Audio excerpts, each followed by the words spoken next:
உன்னை குறிச்சு உனக்கே தெரியல, நீ எவ்வளவு பெரிய பிள்ளைன்னு உனக்கு தெரியல. அம்பானி பிள்ளை இந்த ரோட்ல நின்று சாக்கடை அழைக்கிட்டு இருந்துச்சுன்னா பாக்குறவன் சொல்லுவான், டே உங்க அப்பா யாரு தெரியுமாடா? அவனுக்கு தெரியல. உடம்பெல்லாம் சாக்கடையா இருக்கு, அவனுக்கு தெரியல. இன்னைக்கு நீங்க யாருன்னு தெரிஞ்சுக்கிட்டு வெளியே போங்க.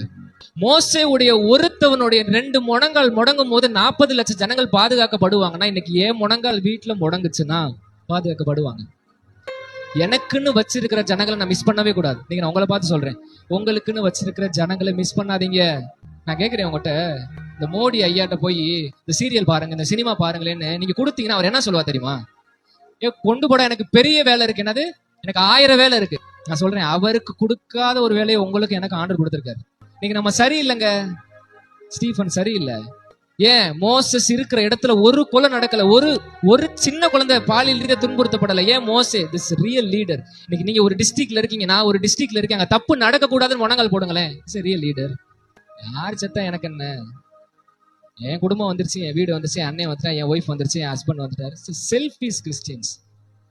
நம்மளாம் சுயநலமான கிறிஸ்தவம். நம்ம அம்மா அப்பெல்லாம் சுயநலமானவங்க. அயர்லாந்துல இருந்து அந்த ஏமி கார்மேக்கெல்லாமா சுயநலமா இருந்துருந்துச்சுன்னா 1000 பிள்ளைகள் பாலியல் ரீதியா காப்பாற்றப்பட்டிருக்க மாட்டாங்க. கிறிஸ்டியன்ஸ்ன்றது ஜாதி சான்றிதழ கிறிஸ்டியன்ஸ் போடுறது இல்ல. கிறிஸ்டியன்ஸ்னா யாரு தெரியுமா? கிறிஸ்து பிளஸ் அவன், கிறிஸ்து பிளஸ் அவள்.